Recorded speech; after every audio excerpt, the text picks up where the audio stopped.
Last week, the unthinkable had been done. EA finally acknowledged from an official channel Battlefront II, which then filled the conversation below immediately with a furious push towards Battlefront III. Something I'm sure we would all be on board for, but was it the right acknowledgement, and what could that mean for the future? Now, if you want to join in on these types of conversations going a bit deeper and live, make sure to follow over on Twitch for regular chats like this. But here's where we are. EA last week tweeted, Battlefront II is the talk of the galaxy. Join the action on EA Play and see why players are rushing to the front lines.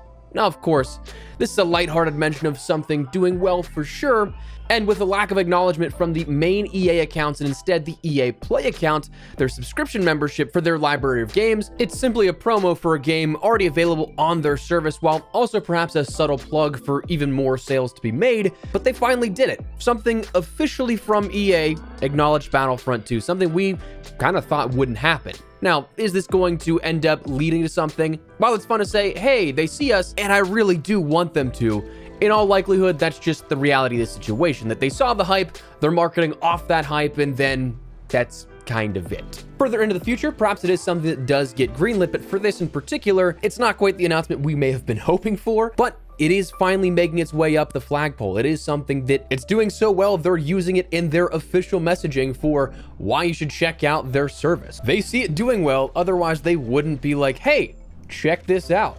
But I mean, it is something that we've talked about. The band wants to get back together to make another Battlefront. Some of the team that made Battlefront 2 has been talking about publicly that they would absolutely come back and do this.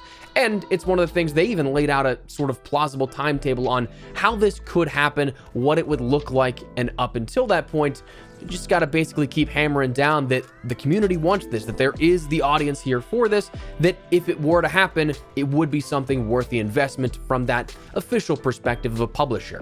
Now, as for that plausible timetable, as mentioned, no matter what we take a look at, even if they greenlight it today, we would still be years away from a Battlefront 3.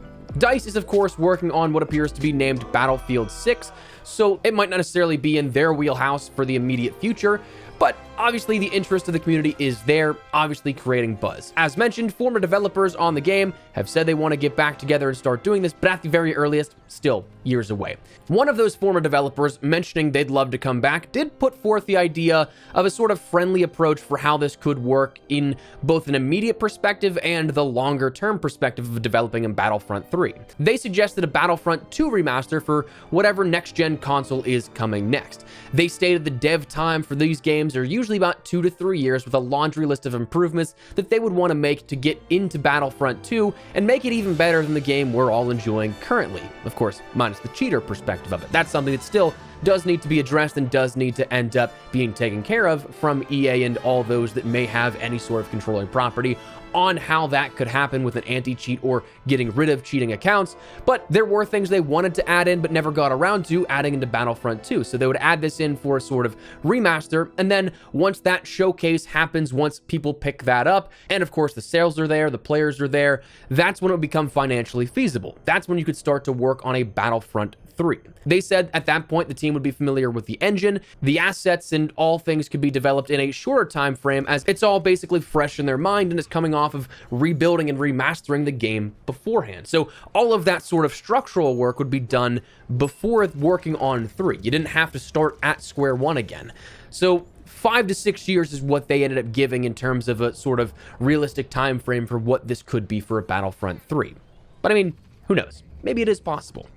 Like we talked about before, I still am very, very surprised that we have not seen a good multiplayer game in the Star Wars universe since this one.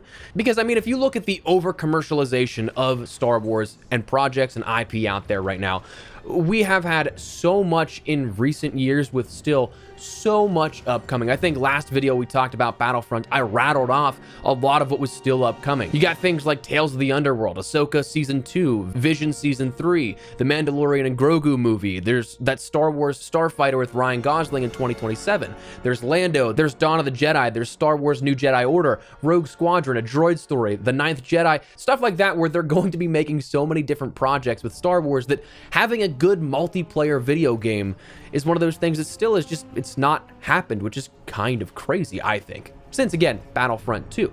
Now, we did have the Jedi games, which I think are phenomenal titles and phenomenal experiences, but they're not multiplayer. They're not something you can jump in as a first or third person perspective for a shooter and feel like you're living in these battles of Star Wars. This is something that Battlefront II absolutely excelled at, so it's kind of crazy that in this over-commercialized era of Star Wars that we haven't seen that. Now, apparently, Knights of the Old Republic, that remake is still kicking. Star Wars Eclipse was announced in late 2021.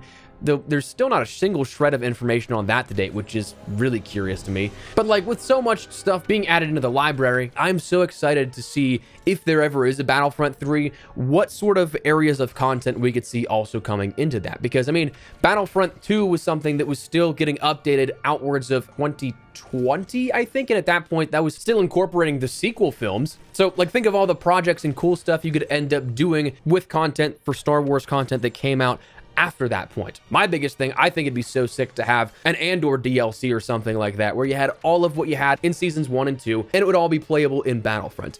That'd be so cool.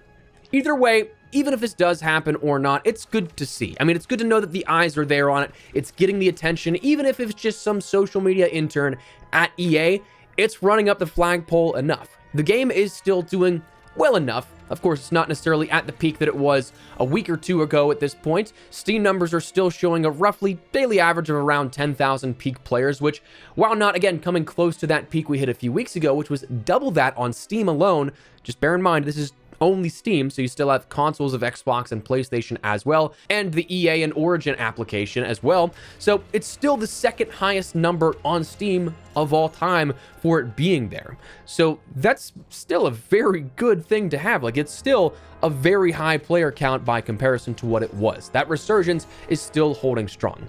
Biggest thing, the game is good. I think it's nice to see a game like this have a resurgence this late into its life, bring a ton of players back and either to relive or check it out for the first time.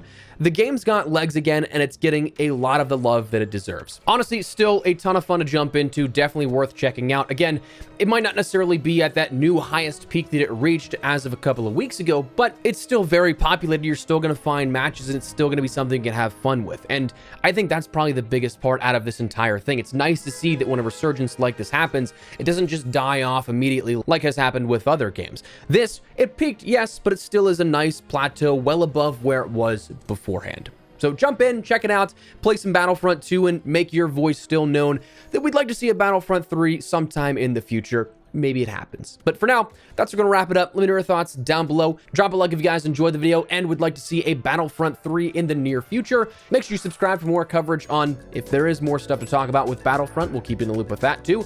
But other FPS content along, we got a lot of stuff upcoming I'm excited to share with you guys over the coming months. So I'd love to have you in the community. For now, thanks so much for watching. Mine's been Espresso. I'll see you later. Take care and peace.